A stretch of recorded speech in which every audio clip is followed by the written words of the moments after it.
আসসালামু আলাইকুম রহমতুল্লাহি ওবরকাতুহু। সম্মানিত দর্শক, সেনাবাহিনীর প্রধান জেনারেল ওয়াকারুজ্জামান এই মুহূর্তে রাশিয়া সফরে আছে যখন আজকে আমি এই ভিডিওটি করছি। সেনাবাহিনীর পক্ষ থেকে যে জিনিসটি বলা হচ্ছে যে এটি একটি দ্বিপাক্ষিক সামরিক ভিজিট। রাশিয়ার সঙ্গে আমাদের যে দ্বিপাক্ষিক সামরিক সম্পর্ক রয়েছে সেখানে এই সম্পর্ককে আরো গতিশীল করার জন্য এই ভিজিটের আয়োজন করা হয়েছে। দ্বিতীয়ত, রাশিয়ার ঘনিষ্ঠ আরেকটি দেশ, পূর্ব ইউরোপের আরেকটি দেশ ক্রোয়েশিয়া, সেখান থেকেও আমাদের কোনো সামরিক সরঞ্জাম কিভাবে আসে না আসে সেগুলো অত্যন্ত ইন্টারনাল কিছু বিষয় রয়েছে। চেকোস্লোভাকিয়া, তারপরে ক্রোয়েশিয়া, এই দেশগুলোর সঙ্গে আমাদের কিছু সামরিক সম্পর্ক রয়েছে পূর্ব ইউরোপের। তো তিনি সেই ক্রোয়েশিয়াতে যাবেন। দ্বিতীয়ত হলো যে গত 7 মাসে সেনাপ্রধান নজিরবিহীনভাবে অনেকগুলো দেশ ভ্রমণ করেছেন।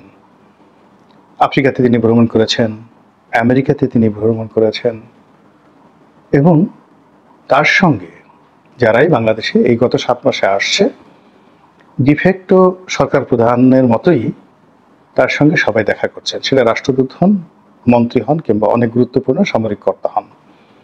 আবার এমনও হয় যে বিদেশ থেকে অনেক কর্মকর্তা যারা সরকারের কোনো সচিবের সঙ্গে আলোচনা করেন না, ডক্টর মোহাম্মদ ইউনূসের সঙ্গে আলোচনা করেন না, সরাসরি এসে সেনাপ্রধানের সঙ্গে আলোচনা করে বৈঠক করে তারা আবার চলে যান। আবার বিশ্বের পরাক্রমশালী অনেক দেশের সেনাপ্রধান থেকে শুরু করে অনেক গুরুত্বপূর্ণ ব্যক্তি টেলিফোনে জেনারেল ওয়াকারুজ্জামানের সঙ্গে কথাবার্তা বলেন। তো এগুলো নিয়ে কানা ঘোষা হয়, এগুলো নিয়ে বিভিন্ন রকম সন্দেহ তৈরি হয়, এবং এগুলো নিয়ে নানা রকম আলোচনা সমালোচনা তৈরি হয়।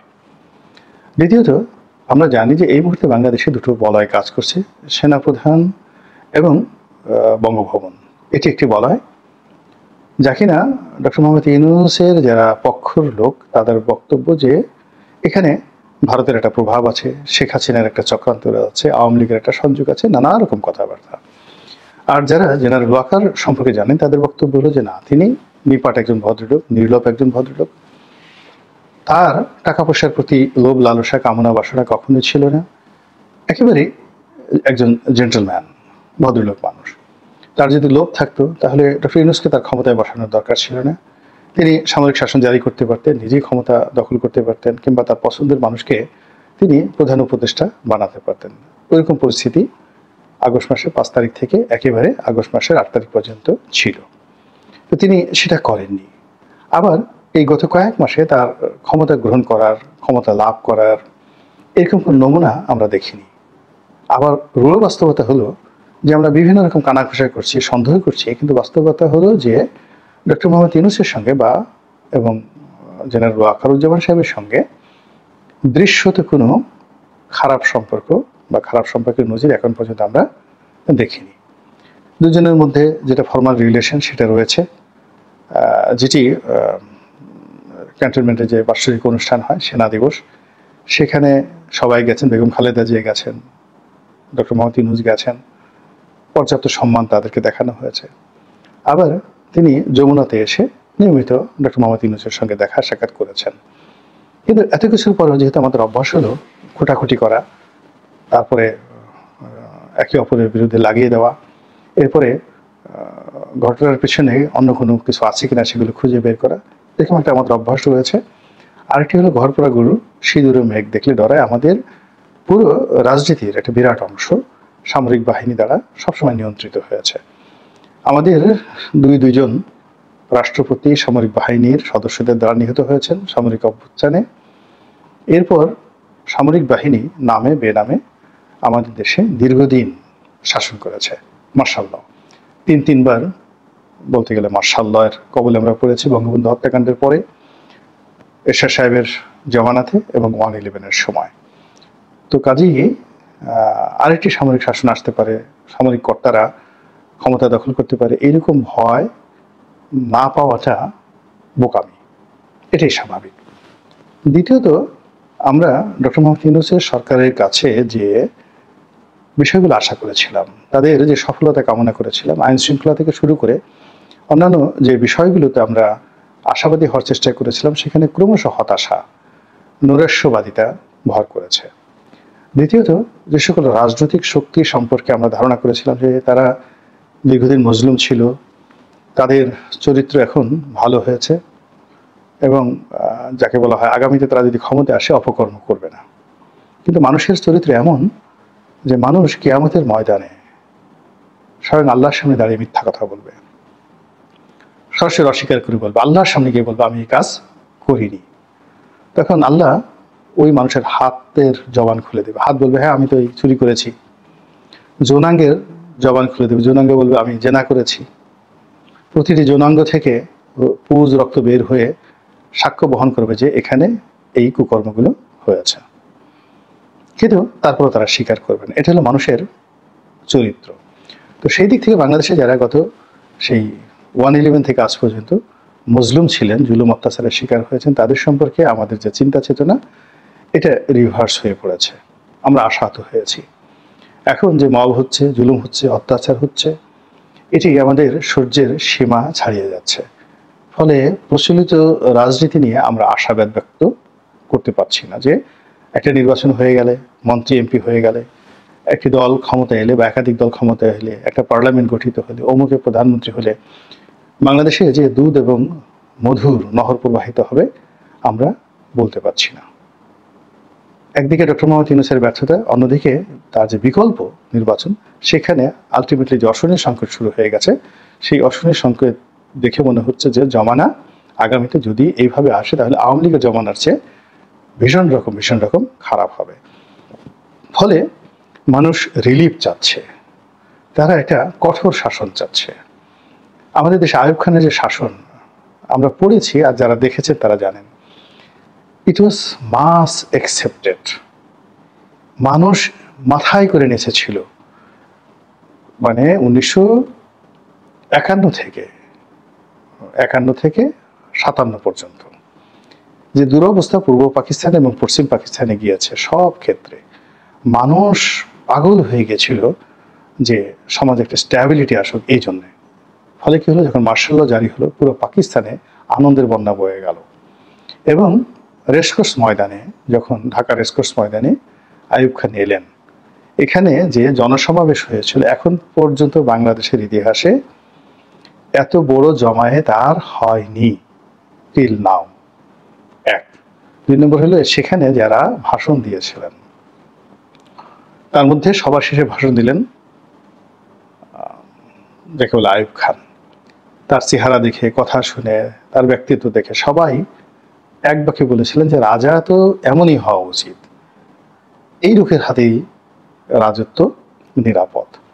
ফলে তিনি কিন্তু 68 প্রায় 10টি বছর একটি অবিস্মরণীয় শাসন ব্যবস্থা তিনি উপহার দিয়েছিলেন, একেবারে 57 থেকে 68 পর্যন্ত। 69-এর গণ অভ্যুত্থান না হলে কি হতো সেটা আলাদা কথা। ইট ওয়াজ এ পলিটিক্যাল ব্লান্ডার। এটা পাকিস্তানে যারা লোকজন তারা ভুল করেছিলেন, যাকে নিয়ে। তো এখন এই যে বাংলাদেশে শেখ হাসিনার জমানাতে লুটপাট, ব্যাংক লুট, তারপর শেয়ার মার্কেট লুট, এরপর অলিগার্স শ্রেণী তৈরি, এ সকলের বিরুদ্ধে যুদ্ধ করে আমরা শেখ হাসিনাকে হটিয়ে ডক্টর মোহাম্মদ ইউনূসকে আনলাম। এনে কি পেলাম? এখানে আমরা পেলাম সেন্ট মার্টিনে যাওয়া যাবে না, এখানে আমরা পেলাম মব হবে, এখানে আমরা পেলাম ওটা হবে এটা হবে। মানে ওনাকে বিশ্বাস করা যায় বা এই সরকারকে বিশ্বাস করা যায়, আস্থায় নেওয়া যায়, বুকে জড়িয়ে ধরা যায়, মাথায় করে নাচা যায়, কোলে নেওয়া যায়, এইরকম কোনো জিনিসই ডক্টর মোহাম্মদ ইউনূস দ্বারা এবং তার লোকজন দ্বারা হচ্ছে না। Not a single one. মনে হয় এরা অনেক দূরের মানুষ, অন্য গ্রহ থেকে আমাদের কাছে এসেছেন, এদেরকে ধরাও যাবে না, ছোঁয়াও যাবে না, এদেরকে নিয়ে কথা বলা যাবে না। এরকম একটা অদ্ভুত দ্বিতীয় স্বাধীনতার যে প্রচার এবং প্রোপাগান্ডা হচ্ছে, সেই প্রচার প্রোপাগান্ডার ফলে একেবারে সমন্বয়ক থেকে শুরু করে ডক্টর ইউনূস পর্যন্ত সবার বিরুদ্ধে একটা অলিখিত ভয়, অলিখিত আতঙ্ক, অলিখিত অনিশ্চয়তা আমাদেরকে তাড়া করে ফিরছে। এইগুলো এক। আর দ্বিতীয় যেই কথা বললাম যে ডক্টর মোহাম্মদ ইউনূসের বিকল্প যা কিছু হবে, নির্বাচন হবে, বিএনপি আসবে, জামাত আসবে, সমন্বয়ক আসবে এবং তারা এসে দেশ কীভাবে চালাবে, গত 7 মাসে আমরা যে নমুনা পেয়েছি, আমরা তামার পাতে লিখে দিতে পারি শেখ হাসিনার জমানাটার চাইতে 100 গুণ খারাপ অবস্থা তৈরি হবে।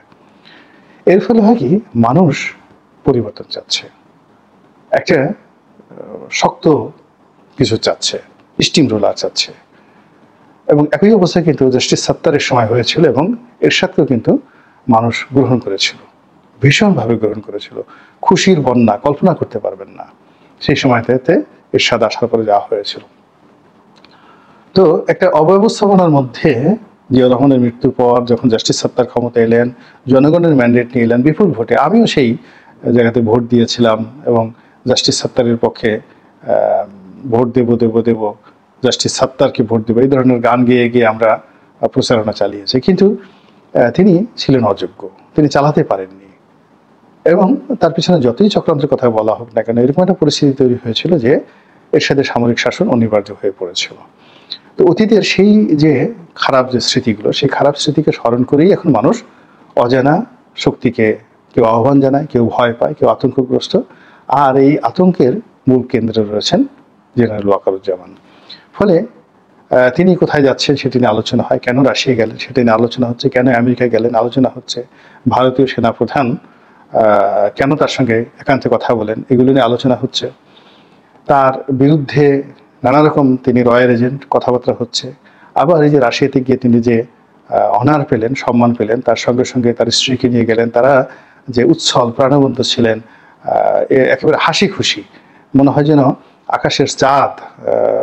রাশিয়ার মস্কোতে তিনি যখন ছিলেন, মিস্টার পুতিন আকাশের চাঁদ থেকে এক ঝলক জ্যোৎস্না এনে সেই জ্যোৎস্নার সঙ্গে কাজী নজরুল ইসলামের মতো আলতার রং মেখে একটা আভা তৈরি করেছেন। সেই আভাটা জেনারেল ওয়াকারুজ্জামানের মুখে দিয়ে দিয়েছেন। ফলে তাকে যতটা প্রাণোচ্ছল, যতটা হাসি খুশি, যতটা দৃঢ়, যতটা আত্মবিশ্বাসী ছবিতে আমরা যেভাবে দেখেছি, এইরকম দৃশ্য আমরা গত 7 মাসে তাকে দেখিনি। আর এই কারণেই লোকজনের মনে প্রশ্ন জাগছে যে এত আনন্দ কেন, কেন গেলেন, এই সময় কি দরকার ছিল? তাহলে কি আর বললাম না। আল্লাহ আমাদের সবাইকে হেদায়েত দান করুন এবং হেফাজত করুন। আসসালামু আলাইকুম ওয়া রাহমাতুল্লাহি ওয়া বারাকাতুহু।